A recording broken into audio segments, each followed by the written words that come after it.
You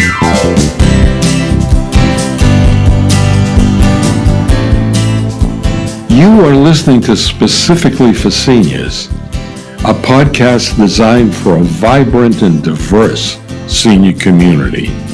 I'm your host, Dr. Larry Barsh. Join me and a lineup of experts as we discuss a wide variety of topics that will empower, inform, entertain, and inspire as we celebrate the richness and wisdom of this incredible stage of life. We all get them, those momentary lapses when we can't recall someone's name, or why we came into the room, or where we left the car keys. We call them senior moments. But are these moments inevitable or even limited to seniors? We'll learn more about these senior moments and how to work through them with our guest this week on Specifically for Seniors, Dr. Stan Goldberg. Stan Goldberg is an expert in the areas of aging, human information processing, change, loss, and end-of-life issues.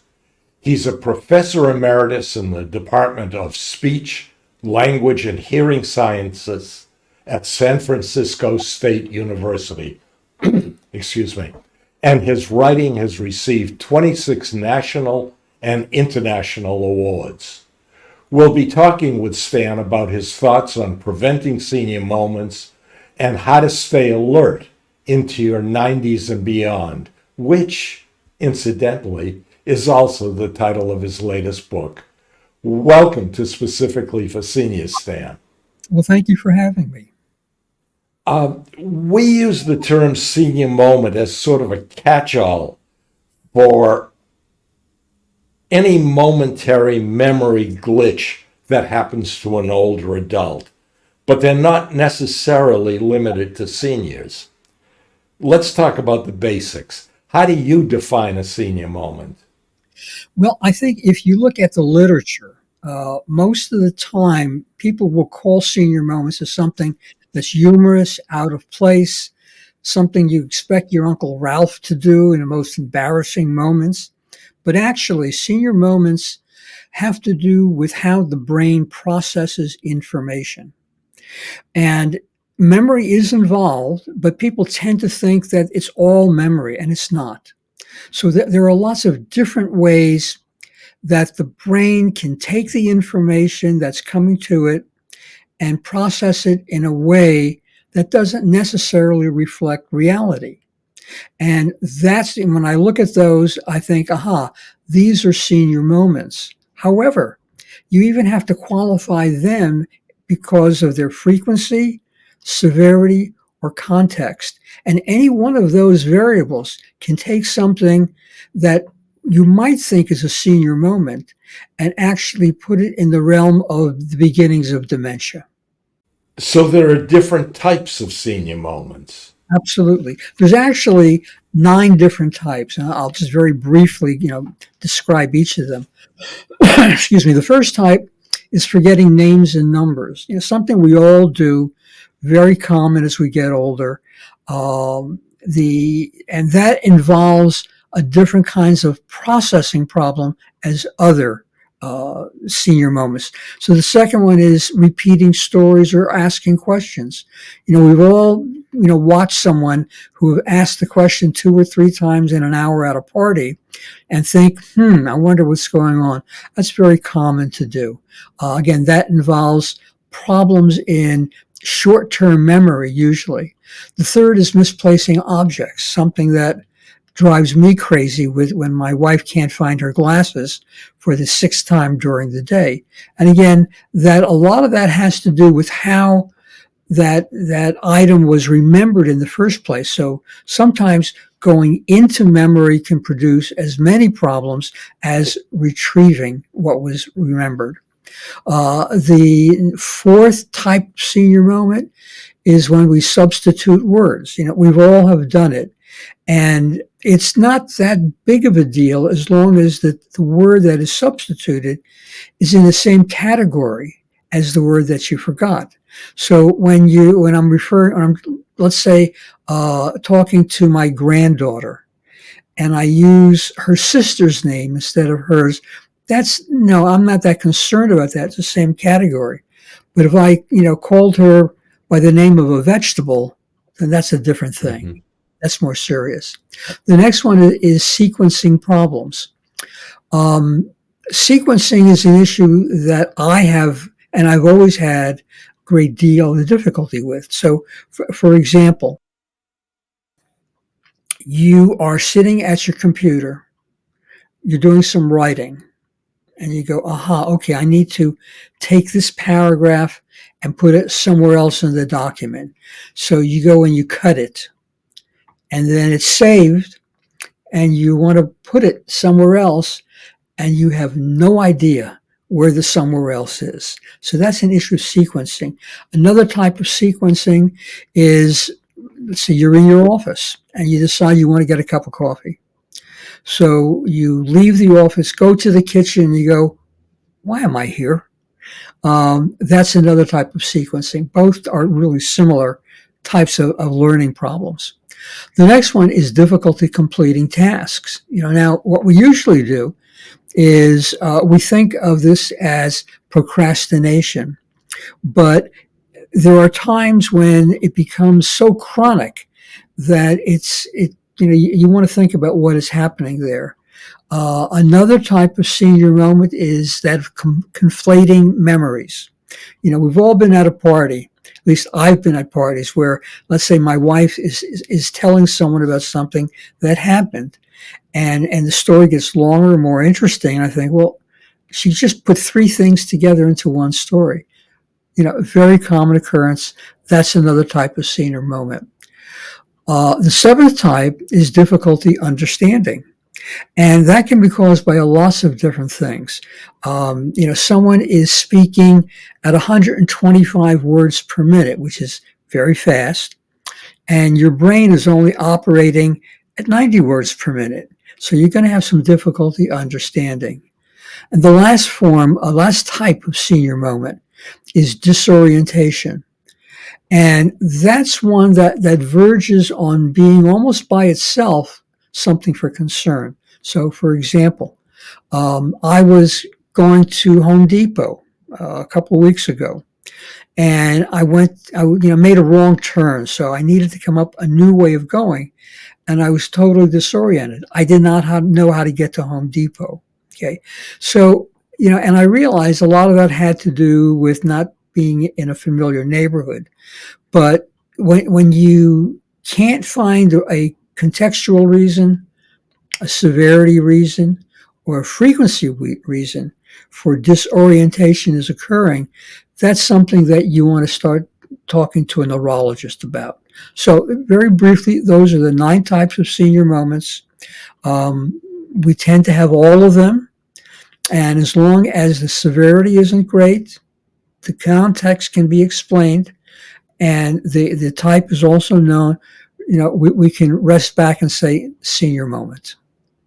Are the causes the same? No, absolutely not. When we have to think of 2 different variables. One is where memory is. When we think of memory, most people just think of short-term and long-term memory. But there's actually 4 types of memory. First one is called sensory memory. So that's what happens. Let's say you're in a mall. Somebody walks by you that's dressed very strangely. They turn the corner, and in your mind, you still can see the blue hair. You may see, the nose rings, etc. But that lasts just for a moment, and then it's gone. But where does it go? It then moves on to what we call short-term memory. Lots of different definitions of what short-term memory is. The one that makes the most sense to me and makes sense to most neurologists is short-term memory is anything that stays in your memory up until you go to sleep. And when you go to sleep, what happens then is whatever is in the area of the brain that stores the short-term memory moves somewhere else. And that's long-term memory. And so those are the three parts of that memory. But there's another kind of memory that we don't really think about. It's called working memory and or executive function, same thing. So this is a good example of that. You're sitting at your kitchen. You want to make yourself an omelet. Well, what's involved in that? Okay. You think back to all the steps necessary to make an omelet. That's your long-term memory. You remember where you just put the eggs, the butter, and something else in the refrigerator. That's short-term memory. So we have two things now. We have short-term, we have long-term. We now pull all of it together and we make that omelet. That's an example, of a working memory. So you can have a problem in any of these four memories, and it would result in a senior moment. So, for example, if I forgot where I put the eggs, and my wife says, well, are you ready for breakfast? And I go, I don't know where I put them. Okay. That would be one type of issue. But if I know where all the items are and I forgot how you make an omelet, that's something more serious. So, all of those types of memories can cause different types of senior moments. While we're talking about memory, we've all seen these TV ads for pills or supplements that purport to improve memory. Okay. Do any of them work? I'll give you my, I have a test that I use whenever I watch these on TV. And I wait until the disclaimers come on the bottom.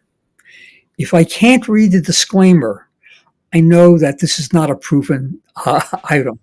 Okay. And, if you just stop the TV, if you have one of those, systems where you can, pause it and take a look, almost all the time, anything you can't read will say, not proven by scientific evidence. Now, that doesn't mean that you shouldn't buy these things. There are, lots of studies that looked at individual, the effects of individual different materials and minerals on brain functioning. But usually most of that are primary studies. They don't really look at how a human being was affected, but rather how brain tissue was. So, I would say, spend the money, but be aware that a lot of that is a placebo effect. Don't expect miracle results. Exactly. Okay, so now we're having a senior moment, Mm-hmm. or we have them continually.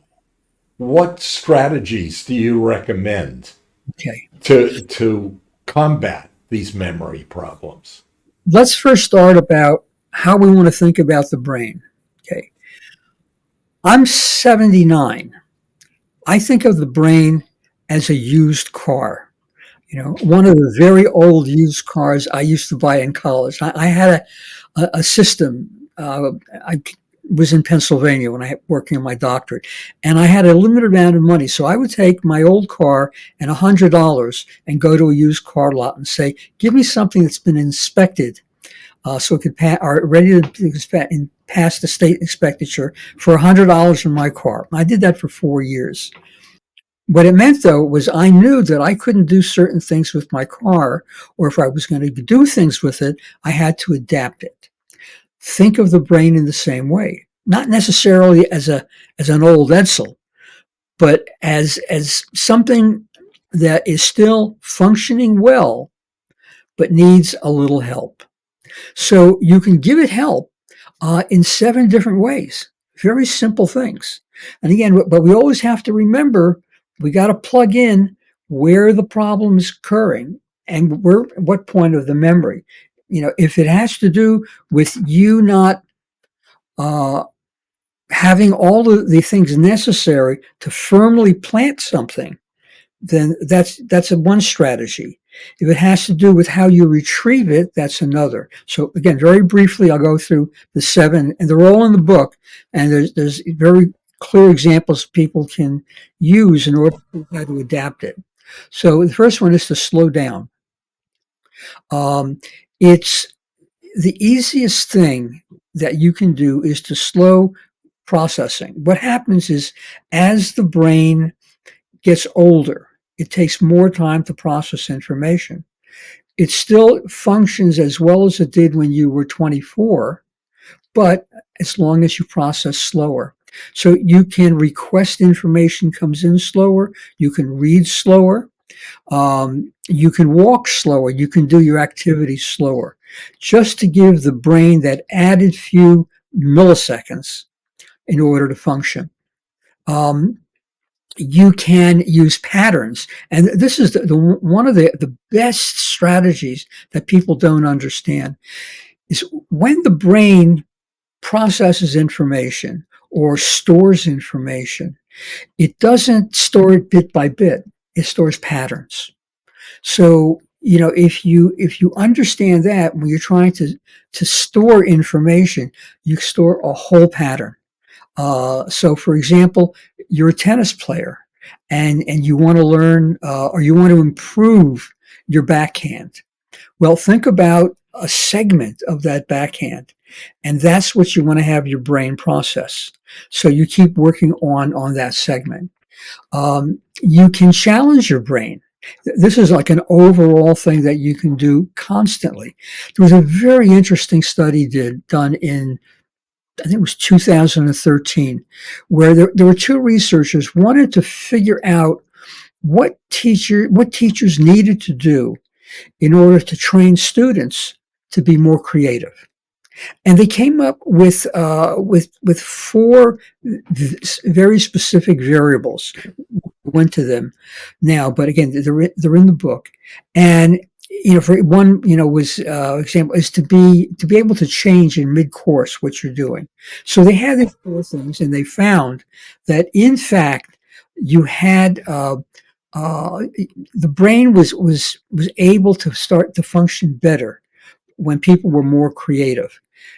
Move ahead until 2000 to 2020, 2018, and now we start seeing that the brain is able to actually grow new neurons and neurosynaptic connections. Tremendous discovery, because what it meant was we don't have to assume that once someone has had a stroke or appears to be going onto a dementia path, that it's inevitable. We can change things. And lo and behold, those four characteristics of being creative are identical to what happens when someone is cognitively challenged. So knit, write a story, but don't sit on the couch and watch TV. That doesn't grow anything. Okay, so those are some of the strategies. You can also, when you're learning something, anything, you want to make it lasting. So if you're listening to something on TV or on radio and you want to learn it and you think that it's getting a little hard to do that, write it down. Have something in front of you. Read as you're writing. Doing all of those things would actually help you remember that. So when it comes time to retrieve it, you have lots of memory hooks to use.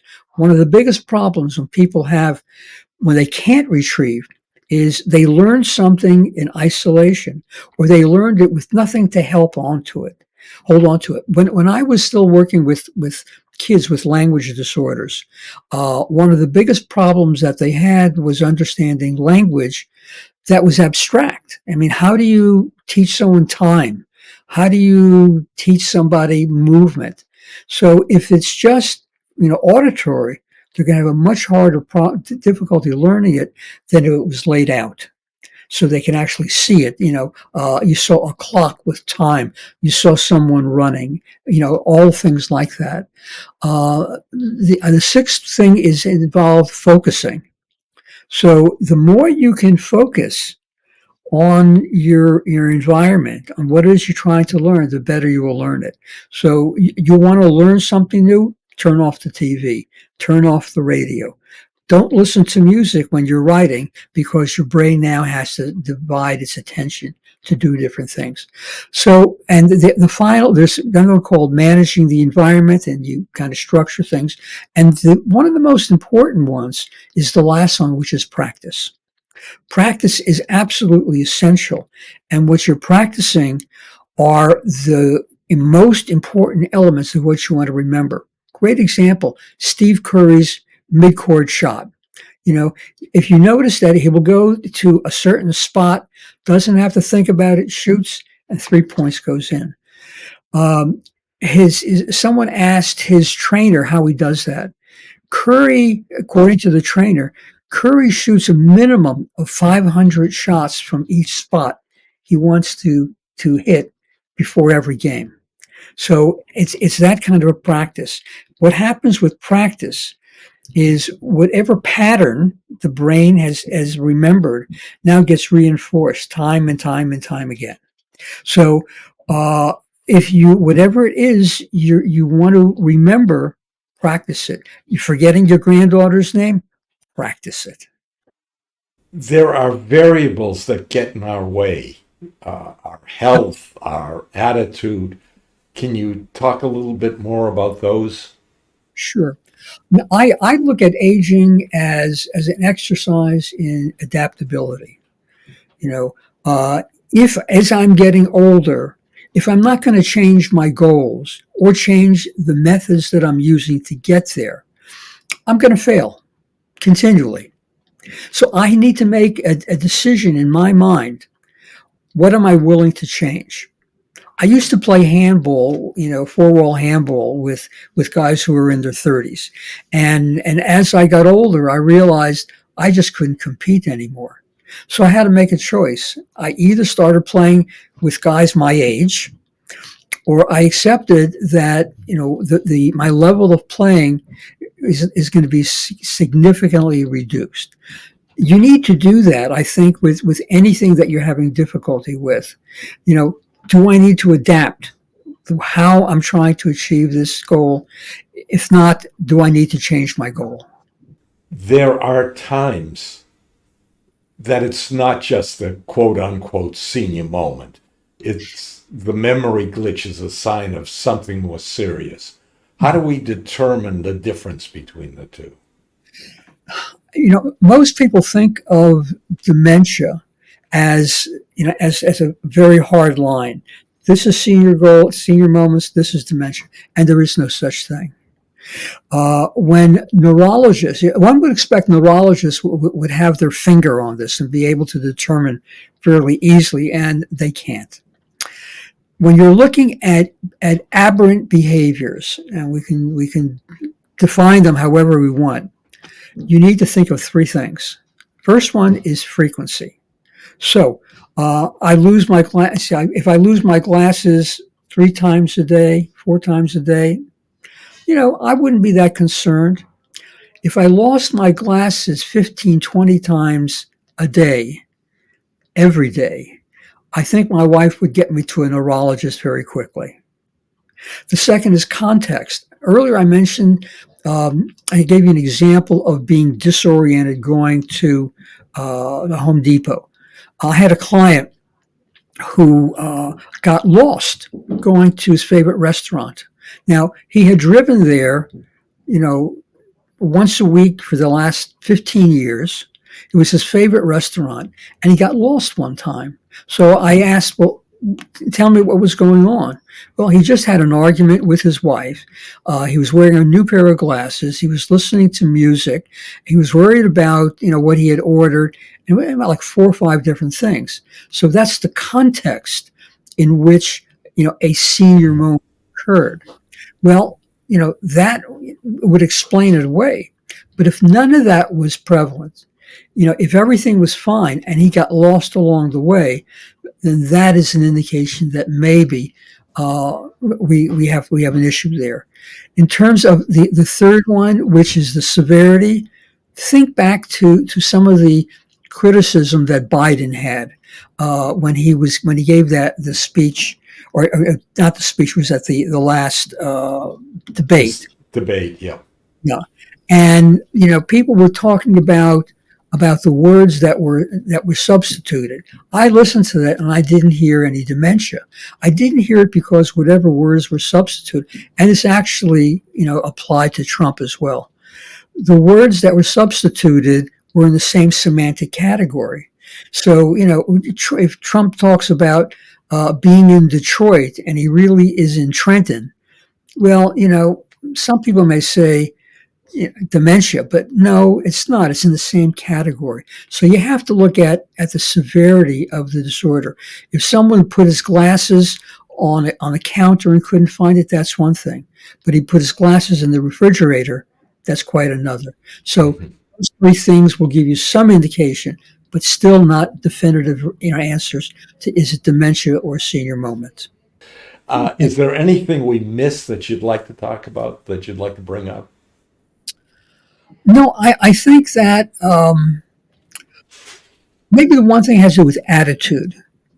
And that is, if we think of aging as just minor differences in what we've experienced our entire life, we're going to have a problem.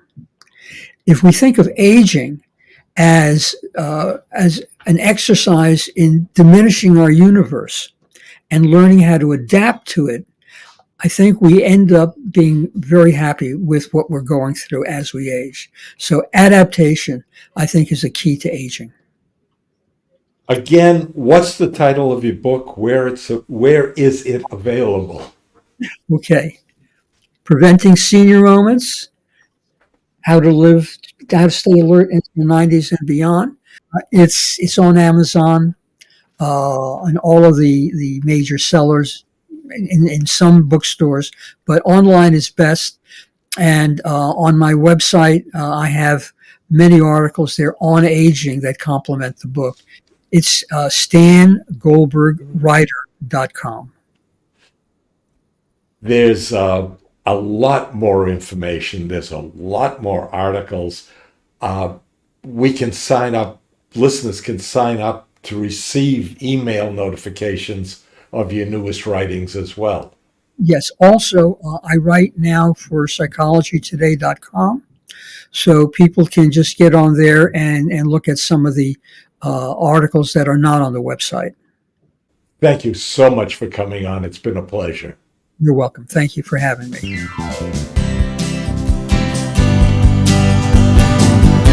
If you found this podcast interesting, fun, or helpful, tell your friends and family, and click on the follow or subscribe button. We'll let you know when new episodes are available. You've been listening to Specifically for Seniors. We'll talk more next time. Stay connected.